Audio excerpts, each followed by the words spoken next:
It's time for another episode of The Sean Tabbitt Show, a podcast where I connect you with thought leaders from across the globe, dig into some of my favorite topics like personal development, marketing, spirituality, and pretty much any other shiny object that happens to catch my attention. Today, my very special guest is Tony Cooke, and we're going to be discussing his new book, In Search of Paul, Unleashing the Power of Legendary Mentors in Your Life. Tony, it is always a pleasure to speak with you. Welcome back to the show. Sean, thank you. It's good to be back with you again. And I was looking through my notes this morning. I think it's been about a year and a half since you were on the podcast. So we're going to kick this off a little bit in the same place we did last time. So let's begin by having you share kind of that shorter elevator pitch version of the Tony Cooke origin story. I know some of my viewers and listeners are meeting you for the first time today. So give them a little context. What are a few things they should know about you? Thank you, Sean. I was raised in a mainline traditional denominational church in Indiana. Very thankful for that upbringing. At the age of 18, I was introduced to the person of the Holy Spirit. He was no longer just part of a formula and the recitation of a creed, and dynamically changed my life at the age of 18. Got married, studied at university a couple of years, got married. We moved to Tulsa in 1979. My wife and I are coming up on our 43rd year of marriage. Studied at Rhema Bible Training Center and was an assistant pastor in a church for a few years, went on staff at Rhema for 18 and a half, and have been traveling. My wife and I have traveled full time for the last 20 years. We're actually coming up on our 20th anniversary in 1 month. And we've been privileged to preach in 31 nations, 47 states, written, 13 or 14 books, translated in 8 or 9 languages. And we love Jesus, and we love the church, and we love what we do. Let's get into kind of we heard your story. Now let's talk a little bit about the story behind the book. I understand this is sort of a follow-up to a best-selling book that sold well for you in the past, In Search of Timothy. So how is this a follow-up to that? And just, it's one thing to also have readers say, man, this helped us. We need kind of what would be next. So how did this project get started? Yeah, well, there's a million books on leadership, and so many of them are so good. And back when we first started traveling, I sensed a need I'd been an associate pastor for 22 years, essentially, served in supportive ministry. Never have been a senior pastor. And, but as a staff member, I saw the need for great team members, that top level leaders are so limited unless they've got a good staff and a good team around them. Can be volunteers, but just like Paul had Timothy and Moses had Joshua, so on, there need to be great team members, not just great preachers and that type of thing. So we wrote In Search of Timothy to stress and emphasize the need for and the qualities of those who serve in what we call supportive ministry. And for years, that book's been translated into about 8 languages. And for years, people would come up and say, oh, we love In Search of Timothy, but have you ever thought about writing a book called In Search of Paul? And honestly, I hadn't too much, but I got enough questions. And over the years, I began seeing that so many people in the body of Christ really desire mentoring. And they desire to have some, and it's ideal. This book is certainly not meant to take the place of having, people, individuals that can speak into our life, whether they're peers. The Bible talks about, encourage one another, edify one another. We need human beings, but we also see the mentoring that took place in the Bible, the way Jesus trained his disciples. Jesus just had them be with him, and he'd give them assignments, and he'd kind of critique and evaluate. He wasn't a harsh taskmaster, but, there were times they got out of line, and, Peter cutting off a guy's ear, and James and John wanting to call down fire from heaven and destroy people. And, Jesus kind of had to say, okay, guys, that's not how we do things. That's not our purpose. That's not. And so Jesus spent those 3 years not just ministering to multitudes, but he was really coaching and mentoring his hands-on team members. He preached to crowds, but he really gave um, a lot of personal coaching. And I don't say this in any way, shape, or form, because pastors often are so busy overseeing an entire organization, doing so many different things that they don't, some people go to work for a pastor and they think, well, I just thought he was going to spend time with me one on one, and he was just going to coach me, and we're going to have lunch every day, and he's just going to pour his life into me and things like that. And, if you happen to have a pastor that's able to do that, God bless you. That's great. Most pastors would love to be able to have that kind of time to do that kind of thing. And, for example, I worked for two pastors over a 22-year period, and they were wonderful. I have so much gratitude and appreciation, for what my pastors taught me. But part of our purpose in writing In Search of Paul was, first of all, to examine and explore how the Apostle Paul mentored and coached Timothy. Timothy just didn't sit there at Paul's feet all the time getting all these golden nuggets. A lot of times Timothy was off doing errands for Paul. And, Timothy, go to Corinth and go to Ephesus. And, Timothy's great usefulness to Paul much of the time was when he was not with Paul. He was out doing stuff for Paul.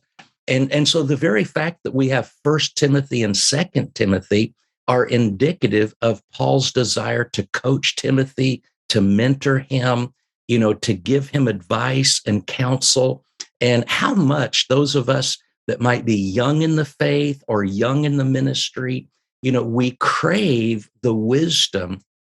If we're smart, we will crave the wisdom of those who have gone before us, those who have more experience. Because I've learned in 42 years of ministry, I can either learn from somebody else's mistakes or I can just make them all myself. And I don't have enough time to make all the mistakes myself. I don't have the emotional capacity to make that many failures. So I want to learn from people like Martin Luther. And Martin Luther recorded, well, he didn't actually record it, his students did. He would sit around the dinner table with students night after night after night, and they would ask him questions, and he would give them counsel and advice and mentoring, and these students would write out what he taught them, and it's compiled in different collections called Table Talks with Martin Luther. John Wesley gave prolific instructions to his young ministers. Charles Spurgeon had a school where he trained young ministers. And, you can read all that in Lectures to My Students by Charles Spurgeon. And the list just goes on and on. In this book, In Search of Timothy, or In Search of Paul, rather, we identify about 50 different leaders through church history who had stuff to say to their young proteges, to their young assistants, to their students, to their ministers on staff. And what we did is we culled what I believed was the richest and the best information, and we just put it into one book so that our readers could not only find out, how did Paul mentor Timothy, and how did Jesus mentor his disciples, but how did Luther, Wesley, Spurgeon, Moody, just the list goes on and on of, I think I counted 50 different ministers we quote from, some extensively, some just a quote or two. But A.B. Simpson, Gordon Lindsay, just all these great leaders throughout church history. How did they coach their young students in two areas? Number one, personal spiritual growth. And number two, ministerial integrity and skill and things of that nature. So I don't know. Sorry for rambling so much. No, it was a good rambling. So thank you. In terms of learning from other people's experiences and mistakes, I always like to think of it as you can either hit your head on the wall or ask the other guy about the dent in the wall from his head, and you'll get Yeah, some perspective on that. exactly. I love kind of just the range of great minds that you've put together for the message in the book, just in the sense that a lot of people who are up and coming have no idea often who some of these people are, and Yeah, this may be the only place they're going to encounter Spurgeon or people who are like, how could you not have heard of this person? And that for me, I get excited because I feel like that opens up the possibility of being like, oh, that was like a sticky, pithy quote. That's really intriguing. My hope is they're going to right. go pick up some other books by that person and really just feed on just the great banquet of wisdom that God has poured into some of these great minds. And just in terms of the role of assisting and serving, just with my work in publishing, you work with my good friend Brad Herman, who's the publisher Mhm. for Harrison House. Behind the scenes, we serve authors and leaders in all kinds Right. of different ways, and just in the day to day doing life with the leaders and pastors and authors that we get to serve.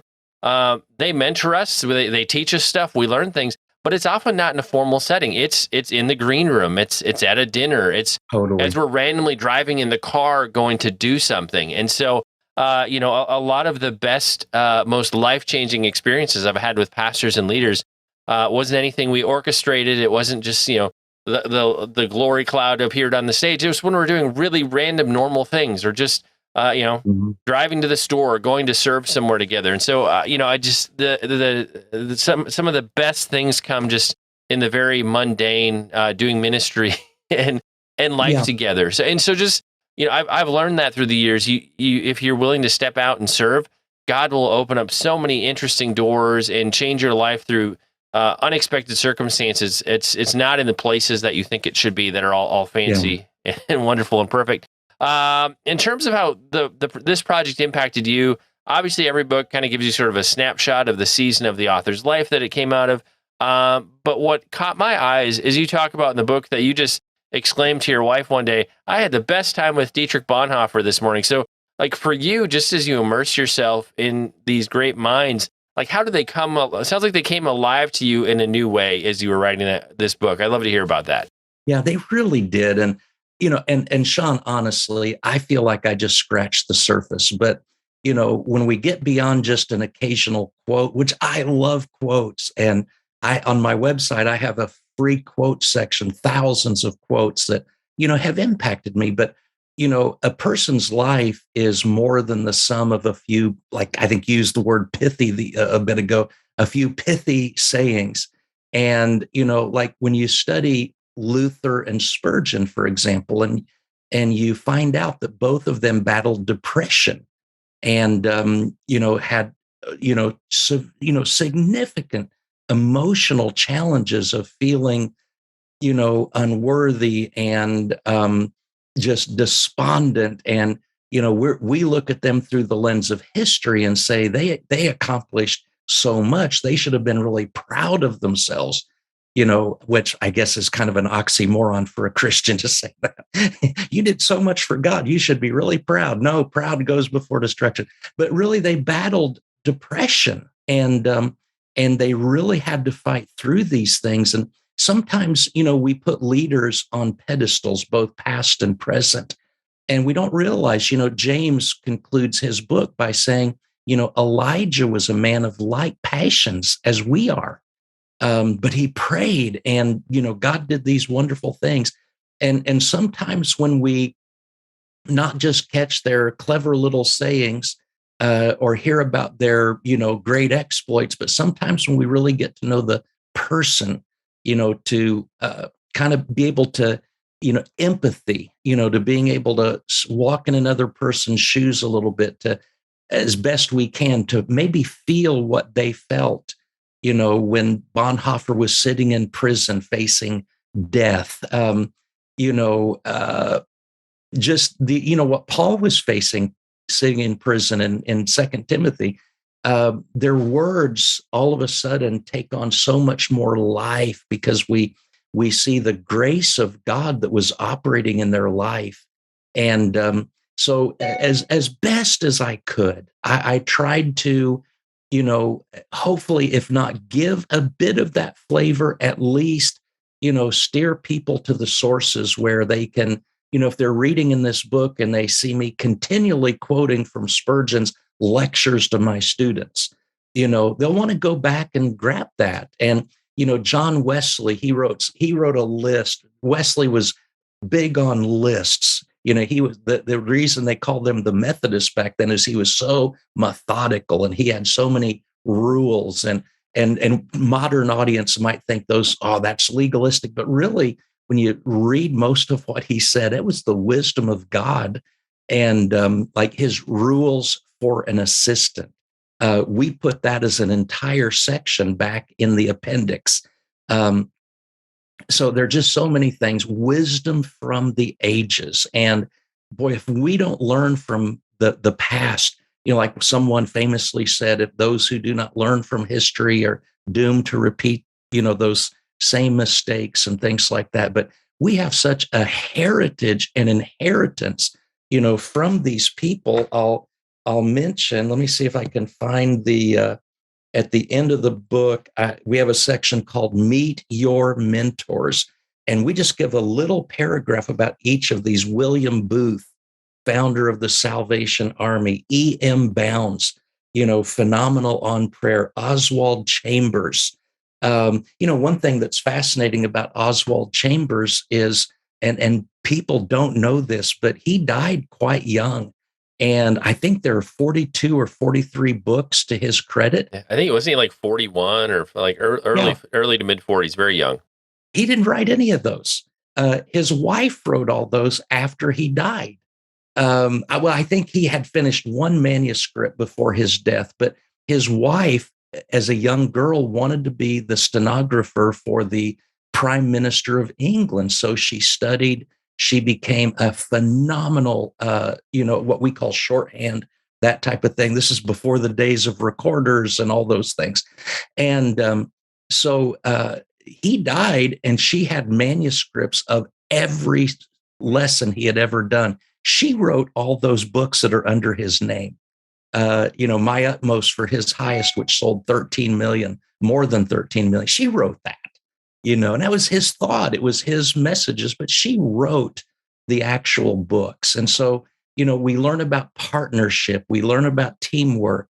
Just so many people to be thankful for, and to see how they maximized their potential, and often how they really poured their life into others and multiplied themselves by really discipling and mentor others.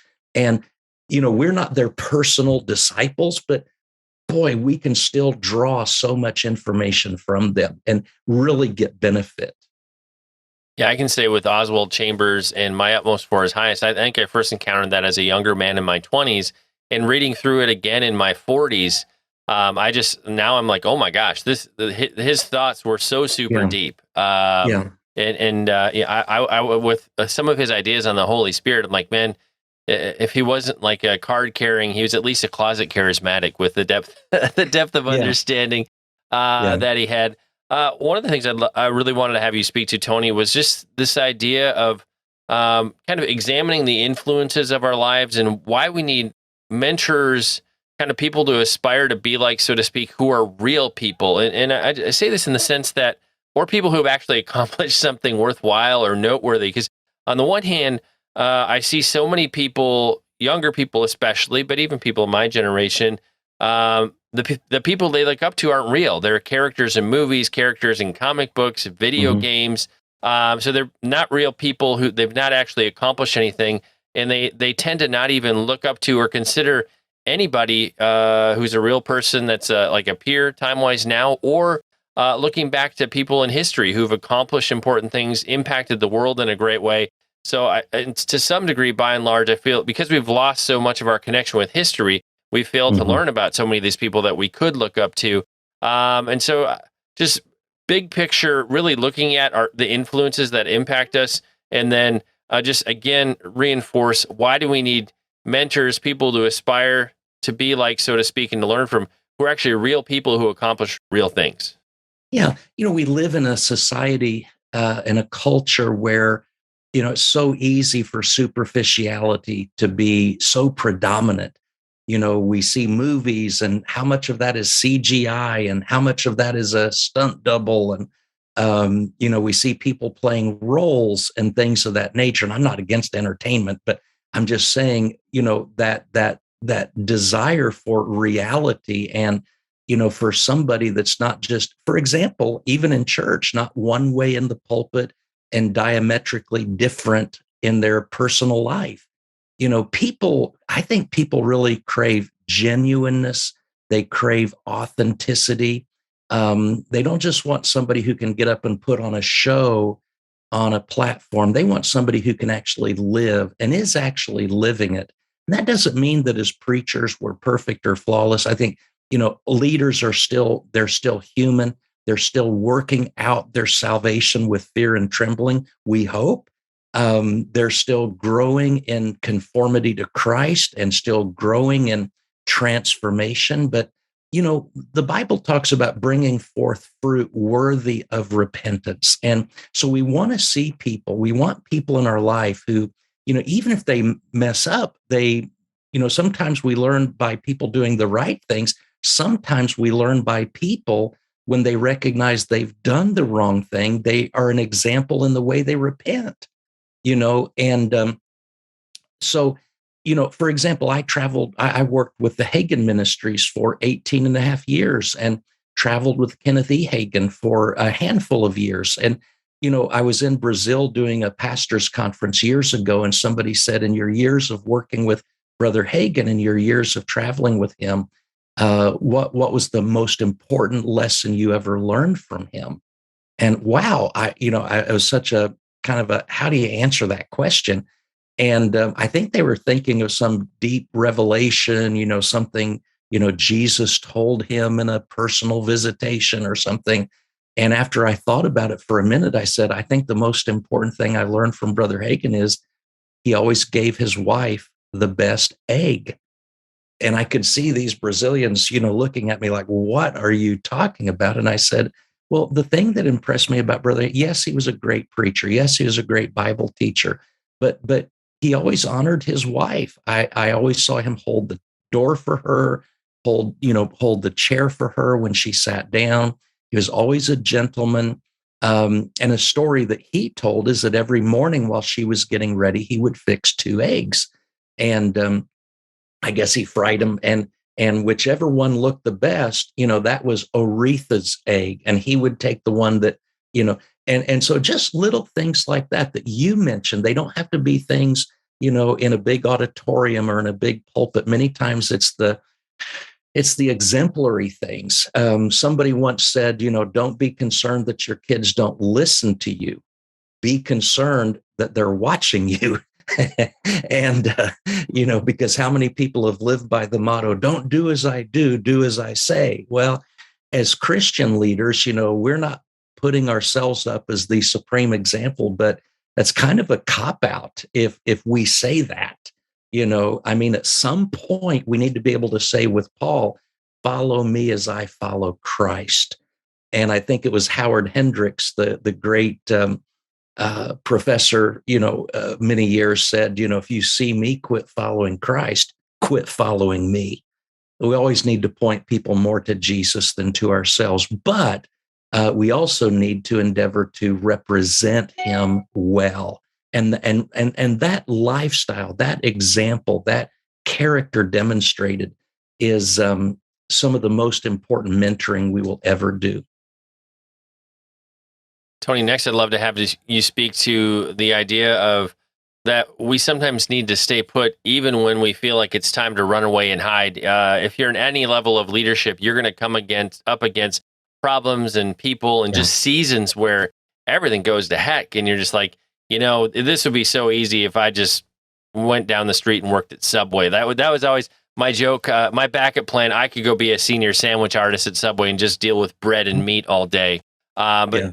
Just that idea of as leaders, we're going to encounter hard things. How do we stay put and stay on mission, even when running feels like the best option? That's such a great question. I think there's maybe a subliminal or subtle subconscious wish on our part that we'll always have an easy life, that will have free from conflict, free from difficulty, that type of thing. And so we assume then that if we're in God's will, it will be easy. So therefore, if I run into a spot in life that's not easy, it must not be God's will. So therefore, I need to leave and go search for the greener pastures and things of that nature. The problem is life is tough. Jesus made it very clear, you're going to have times where there's going to be conflicts with people. Paul said, Romans 12:18, he said this for a reason: if it is possible, as much as it depends on you, live peacefully with all men. So we just need to understand, wherever we are in life, there's going to be conflicts and difficulties. And if our first and initial impulse is always to run at the first sign of trouble, we're going to be running our whole lives.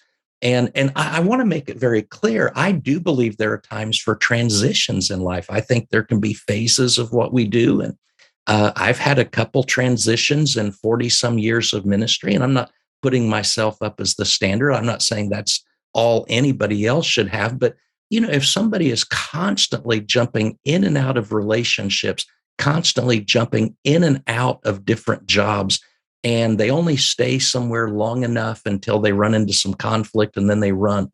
There's times to leave, but we want to leave for the right reasons. We want to leave on the right terms. And so many of the times, God really calls us to work through issues and not just run away from issues. And also to understand that, there are going to be some situations where we just have to work through challenges and that things aren't always going to be perfect. How long would marriages last if people thought, well, every day is just going to be euphoric and, ideal and that type of thing? Paul said, and when my wife and I have done marriage conferences, I always quote 1 Corinthians 7:28, which I tell the audience is the only New Testament promise about marriage. There are many commandments about marriage, but there's only one promise that I find. And that is, Paul said, 1 Corinthians 7:28, those who marry shall have trouble in the flesh. And so we have to understand we live in an imperfect world. I'm imperfect. You're imperfect. If we work together long enough, we're going to see things different. We're going to have some friction, whatever, but we work through that and we don't just run. One verse that I came across very early in ministry was where Paul said to Timothy, and I think it's at the very beginning of 1 Timothy. It may be second, but I think it's first. He said, and I have this in the King James in my mind. Paul says, I besought thee, Timothy, to abide still at Ephesus. And that abide still means, Timothy, I know it's tough there. I know it's hard. They wanted to kill me. I was glad to get out of there, but you stay there. And there's just something about continuing in situations when we're supposed to continue. If God releases us, wonderful. If we have to leave for some appropriate reason, or in cases like Paul, they were going to kill him, so he did get out of there. There's times to leave. If we can borrow the wisdom of Ecclesiastes, there's a time for this and a time for that. There is a time to leave, but there's many times to stay. And I think many people are just inclined to leave prematurely, impulsively, leave because, I'm offended. And instead of really working that through with God and, getting the wisdom of God and the timing of God, society just would not be good if people were just constantly bailing on every responsibility just because they got uncomfortable in it. Well, that's something, my hope and my prayer is that every leader, really every person, can learn that in their younger days. Because, man, if you keep doing that into your 30s and 40s and 50s, it gets rougher because there's so much more at stake in terms of your family and just the impact of you just uprooting and constantly making Right. changes. The fallout is far greater. The one thing I realized is had a range, and I started out in the tech and software space for about 11 years in my 20s and into my early 30s. And in that space, you often switch jobs a lot. But as I Right. got to reflecting, I was like, the common denominator, I complain about the same things everywhere I go. I am actually the common thing in the center of all of this. And so you learn to be self-reflective, like, oh, I probably have some stuff that I need to work on. I think another thing too, I'll just comment on too. Um, you have to really discern and pray into, okay, if the grace leaves for your role somewhere or the situation, sometimes it's just time to go, and that is Right. it's something to really ask the Holy Spirit to give you discernment on how you Yeah. should walk it out. But on the one hand, you go, man, I really want to finish well and finish strong, and so my plan is I'm going to stick this out for another 6 months. Sometimes it's like it's time to go now, or it's time to go in a Right. month, because Yeah. if the grace has left, trying to finish well over 6 months, it's way worse than if you Right. you would, because Yeah. sometimes the grace leaves, and that partly God saying, okay, it's time to go into that next thing. Obviously, a Yeah. lot of prayer counsel from older, wiser men and women who speak into Yeah. your life. That's always helpful in those situations. But just be honest with yourself. If the grace has left, be willing to leave. And if you're the person who, man, I've hopped from job to job to job, marriage to marriage to marriage, church to church to church, just know that you're the common person in the center of all those situations. So if you keep Right. encountering the same thing everywhere you go, it might be time to press pause and just look at yourself Yeah. and Hmm. see what there is to see there. I think the place I'd love to land the interview is talk about kind of the idea of looking at the man in the mirror. I think one of the challenges when we're somebody who's on a stage or behind a pulpit, or we've got TV shows and podcasts and all the things, people know our public persona. They pump us up. I always say they're blowing rainbows and unicorns and giving us lollipops, and they're so excited about our highlight reel. Things get really dangerous when we believe our own highlight reel and we stop looking at, really examining ourselves. Just in working with leaders for many years, I've been in so many multiple dinner conversations with leaders in different groups that they're speaking with. And when the only stories I hear is like, well, when I started out, God moved this and God did, like, there's no fresh fire in their life of Hmm. what God's doing. I get nervous because I'm like, has God stopped moving in your life today? So just, I don't know. I feel like it can be a real trap when we believe the highlight reel. We're just trying to draft off of God moving in our life from 20 years ago. How do we be honest and really look at that person in the mirror? And I think you have sections in that chapter on pursuing purity, health, and balance. Yeah. How do we maintain a good balance and perspective there? Because there's a danger if we don't do that. Yeah. One of the statements I'm pretty sure I make it in this book is that the last skill that most ministers learn is self-care. And I'm not talking about being self-indulgent. I'm talking about what Paul said. We have a section on this in the book where Paul said to Timothy, take heed to yourself. And I experienced this in ministry, and tons of minister friends have that. They get so busy taking care of everything else. They get so busy taking care of everybody else. They're carrying everybody else's burdens. They're constantly pushed to perform. They're constantly pushed to produce. They're putting out, churning out material. And what happens, there's an old saying, you've heard it, it's not original with me, that if our outgo exceeds our income, our upkeep becomes our downfall. And how many ministers and how many people in other caring professions, years ago, psychologists, counselors came up with a term that was not just for ministers, but for anybody in a caring, serving profession. And it was called compassion fatigue.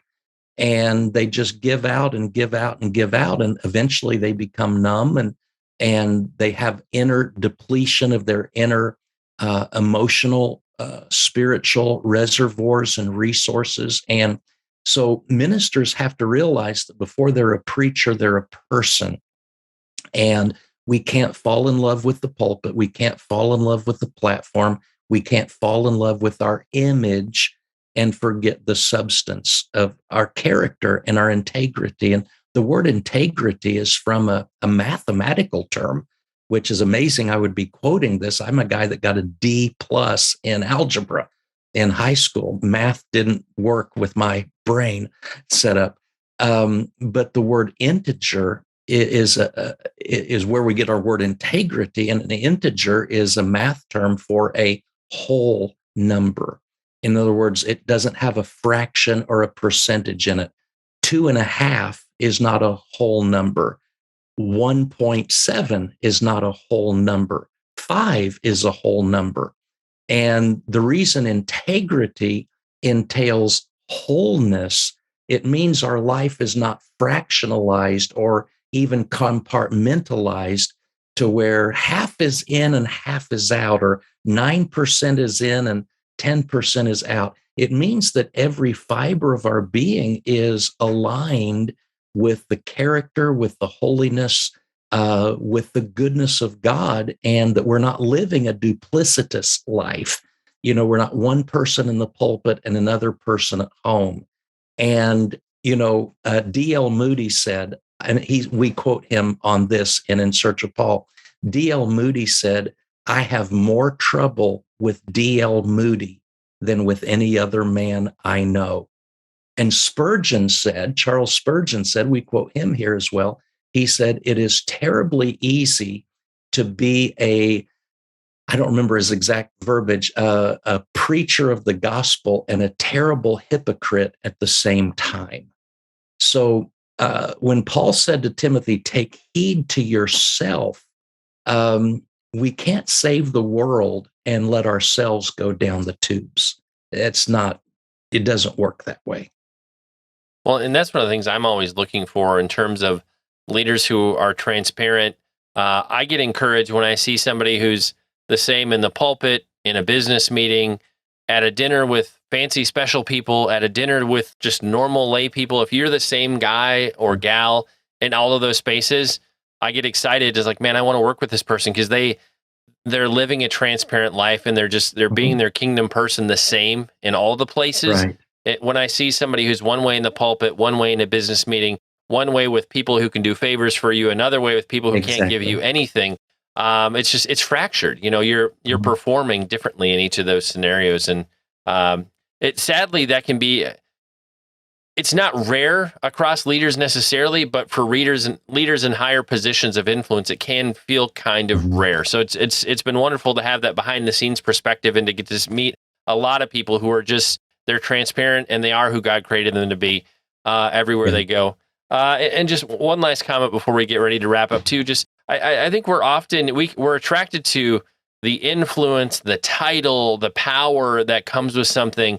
Yet I don't feel like we fully understand it. And the deeper we go into a position or a place of influence, we understand the burden of it as we get deeper further on the journey.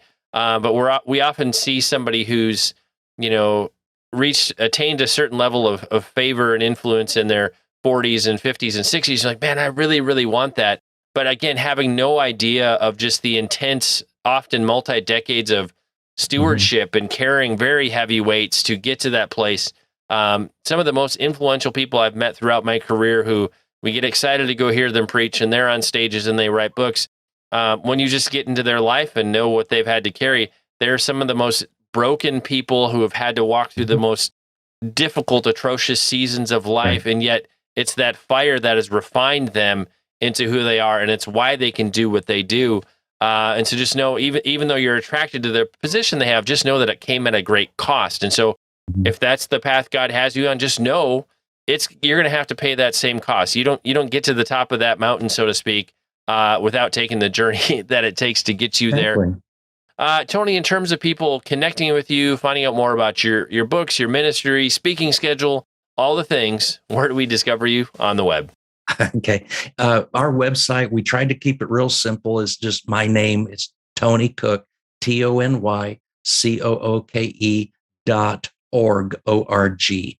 And all of we have a lot of free resources there to help people grow, and free articles, sermons, audio, video, quotes, stories, all kinds of things, as well as bookstore and itinerary, things like that. So we invite people to check that out.